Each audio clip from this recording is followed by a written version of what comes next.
Bismillahirrahmanirrahim and Assalamu alaikum dear student. Welcome to Anpal Institute of Health Sciences Lahore, and today we will discuss unit number 8, concept of teaching and learning, fundamental of nursing, first semester, and lecture number 1. We have objectives: define teaching and learning, identify the learning needs of patient at the clinical site, and develop teaching learning plan and perform health teaching at the clinical site.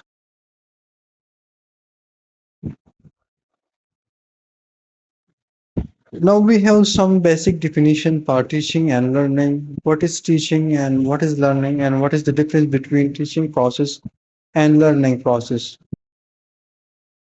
Teaching is an active process in which a teacher shares knowledge, skill, values, or experience with the learner to help them gain understanding and bring about positive change in their behavior, knowledge, and abilities. Teaching में क्या होता है हमारे पास ये एक active process है जिसमें आप इंफॉर्मेशन शेयर करते हैं दूसरी लोगों के साथ ताकि उनकी बिहेवियर में चेंजेस आ सके। ये हमारे साथ teaching and plan and purposeful activity है जिसमें टीचर एंड लर्नर के दरमियान कम्युनिकेशन इन्वॉल्व होती है। इसमें हम क्या करते हैं, इफेक्टिव टीचिंग अगर है हमारे पास तो वो स्टूडेंट में लर्नर में thinking understanding and behaviour change लाता है। फॉर एग्जांपल हमारे साथ क्लास में टीचर है वो हैंड वॉशिंग सिखा रहा है, डिमॉन्स्ट्रेशन दे रहा है किस तरह से हमने प्रॉपर हैंड वॉशिंग करनी है।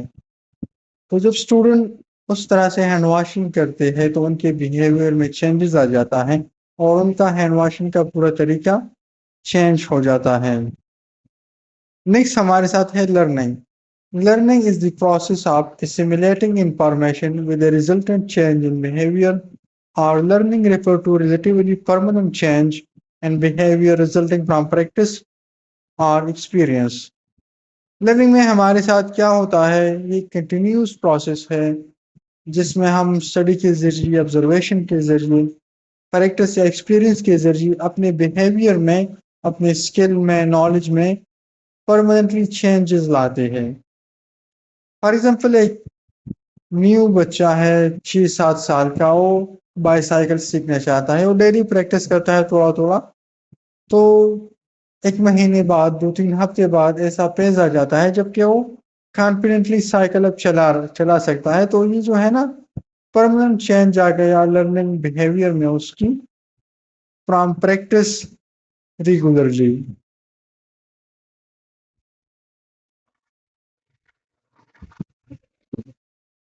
नेक्स्ट हमारे साथ क्या है, teaching derived from to teach which mean to instruct. मतलब आप किसी दूसरे पर्सन को कुछ सिखाना चाहते हैं, नॉलेज देना चाहते हैं, ट्रांसफर करना चाहते हैं। Process in which one individual makes something known to another individual. मतलब किसी एक शख्स को कुछ नॉलेज है उसके पास, वो किसी ऐसे शख्स को सिखा रहा है, बता रहा है जो कि उसे पता नहीं है उसके बारे में।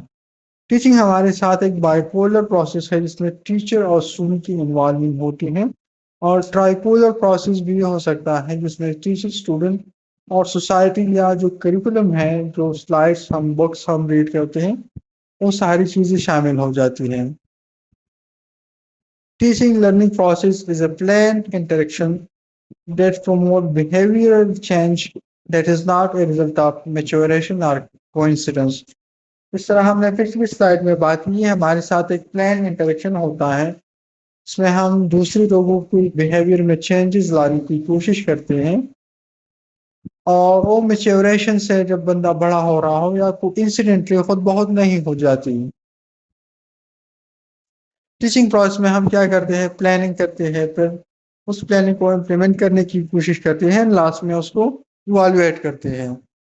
तो प्लानिंग में हम सिंपली क्या करते हैं, लर्नर की नीड्स क्या है, वो क्या सीखना चाहता है, हम कुछ गोल बनाते हैं, ऑब्जेक्टिव्स बनाते हैं कि हमने ये सारी चीज़ें सिखा देनी है। जिस तरह हम लेक्चर स्टार्ट करने से पहले ऑब्जेक्टिव डिस्कस करते हैं, फिर हमने कंटेंट को सेलेक्ट करना होता है, फिर हमने मुख्तलिफ स्ट्रेटजीज सेलेक्ट करनी होती है जिस तरह से हमने टीचिंग को, लर्निंग को आगे बढ़ाना है।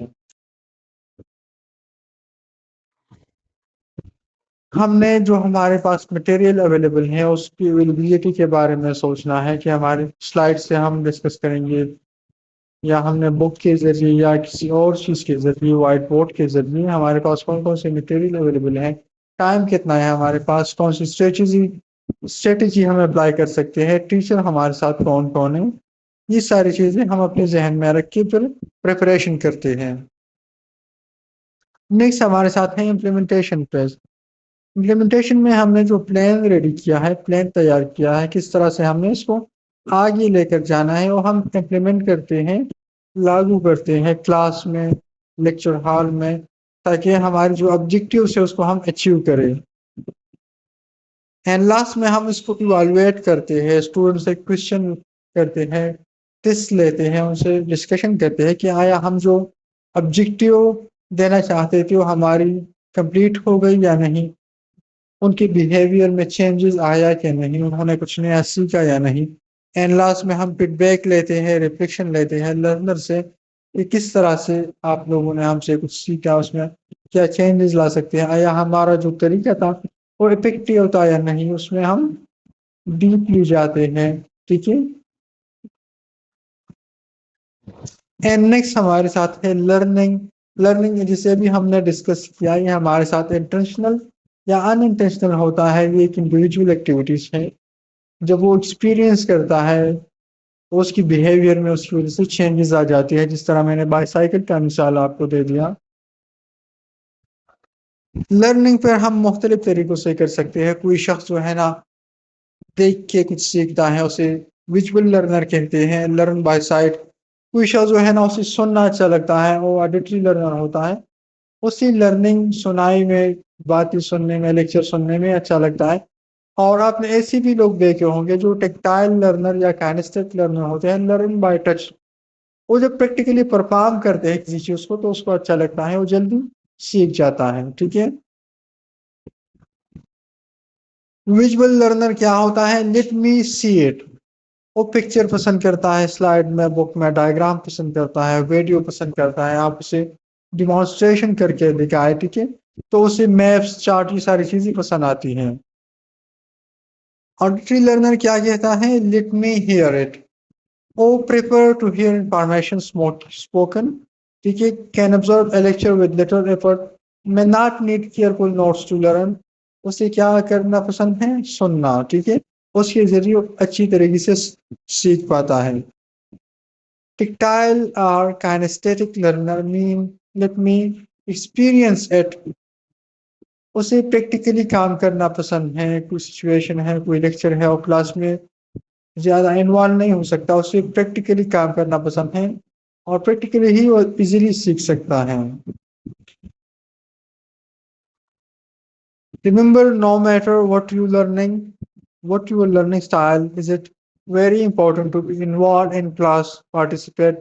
मतलब आपका जो भी लर्निंग स्टाइल है, विजुअल है, टेक्टाइल है, काइनेस्थेटिक है, या ऑडिटरी है, आपने इन सारी चीज़ों पे गौर करना है जो अभी मैं डिस्कस करने वाला हूँ।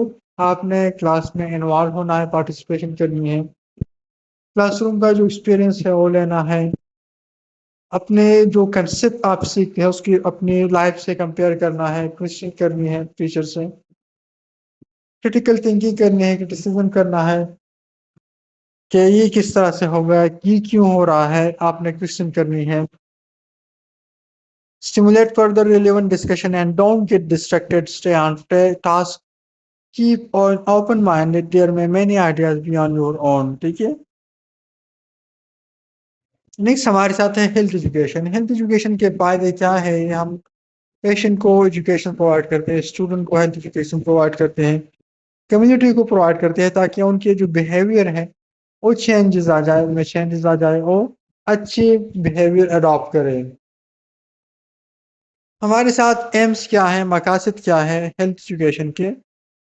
Health promotion and disease prevention. सबसे पहले हम इंडिविजुअल की, फैमिली की, कम्युनिटी की, पेशेंट की हेल्थ को प्रमोट करना चाहते हैं, बेटर करना चाहते हैं एंड डिजीज को कम से कम करना चाहते हैं, प्रिवेंट करना चाहते हैं। अर्ली डायग्नोसिस एंड मैनेजमेंट, ताकि अगर हमारे साथ कोई डिजीज आ भी जाए हम उसकी अर्ली टाइम पे डायग्नोस करें और उसकी मैनेजमेंट करें। एंड थर्ड नंबर पर utilisation of available health service. हमारे साथ जो भी हेल्थ सर्विस अवेलेबल है हमारे रेंज में, उसकी बेटर से बेटर यूटिलाइजेशन हम करें और पेशेंट को उससे फ़ायदा पहुंचाएं। हमारे साथ ऑब्जेक्टिव्स क्या है हेल्थ एजुकेशन के? To make health an asset valued by the community. Community को हमने ये एहसास दिलाना है कि हेल्थ एक एसेट है, आपने उस पर इन्वेस्ट करना है, क्योंकि सेहत सबसे बड़ी नियामत है। अगर आप हेल्थी होंगे तो आपको सब कुछ अच्छा लगेगा, खाना पीना, अच्छा पहनना, काम करना। अगर आप अनहेल्थी होंगे तो आपको कुछ भी अच्छा नहीं लगेगा। To increase knowledge of the factor that affect health, to encourage behavior which promote and maintain health, to encourage appropriate use of health service, especially preventive services, and to inform the public about medical advance, their use and their limitation। मुख्तलिफ teaching strategies आप apply कर सकते हैं patient को education देने में। Lecture आप कर सकते हैं, ड्रिल एंड प्रैक्टिस कर सकते हैं, कंपेयर एंड कंट्रास्ट डिमॉन्स्ट्रेशन आप उनको प्रैक्टिकली परफॉर्म करके दे सकते हैं। Guided and share reading, listening, viewing, thinking, ये सारी स्ट्रेटजीज आप फॉलो कर सकते हैं। टीचिंग लर्निंग प्लान, आप मुख्तलिफ प्लान फॉलो कर सकते हैं जिसके ज़रिए आप इजीली अपने जो मटेरियल है, अपनी जो इंस्ट्रक्शन है टीचिंग, वो प्रोवाइड कर सकते हैं पेशेंट को। Learning needs of the patient at a clinical site, कौन कौन सी लर्निंग नीड्स होने चाहिए ताकि हम क्लिनिकल साइट पे पेशेंट को प्रोवाइड कर सकें। आपने क्या करना है पेशेंट को, जब आप टीचिंग प्रोवाइड करते हैं तो आपने ऐसी ज़ुबान इस्तेमाल करनी है जो कि पेशेंट के मुताबिक हो, उनकी एज के मुताबिक हो, उनकी एजुकेशन लिटरेसी लेवल के मुताबिक हो, उनका लैंग्वेज कौन सा है उसके मुताबिक आपने टीचिंग प्रोवाइड करनी है। अगर वो पंजाबी समझता है तो आपने पंजाबी में टीचिंग प्रोवाइड करनी है, उर्दू समझता है तो आपने उर्दू में प्रोवाइड करनी है टीचिंग। पर उसका अगर उसी इंग्लिश, उसका लैंग्वेज इंग्लिश है और आप उर्दू में टीचिंग प्रोवाइड कर रहे हैं तो उसका कोई खास फायदा नहीं है। आपने फिर इंग्लिश में टीचिंग प्रोवाइड करनी है। और हमारे साथ जो मेडिकल टर्मिनोलॉजी होती है, मेडिकल jargon होते हैं, मेडिकल टर्म्स होते हैं, आपने उनको अवॉइड करना है। पेशेंट की कंडीशन को देख के, पेशेंट की नॉलेज को देख के, एजुकेशन को देख के फिर आपने ऐसे टर्म यूज करने हैं। अदरवाइज आपने नॉर्मल पर्सन को मेडिकल टर्मिनोलॉजी यूज नहीं करनी। जैसे हम MI बोलते हैं, माइकार्डियल इन्फेक्शन बोलते हैं, माइकार्डियल इन्फार्क्शन, तो इसको सिंपली अल्फाज में आप हार्ट अटैक बोल सकते हैं ताकि पेशेंट को आसानी से समझ में आ जाए।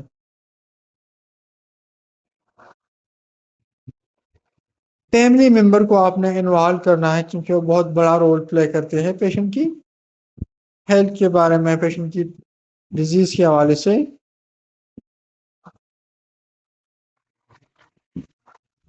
तो उससे पेशेंट पे बहुत ज़्यादा इजीली आप मैनिपुलेट कर सकते हैं, उनकी हेल्थ बिहेवियर को चेंजेस कर सकते हैं अगर आप कोई फैमिली मेंबर इन्वॉल्व कर देते हैं।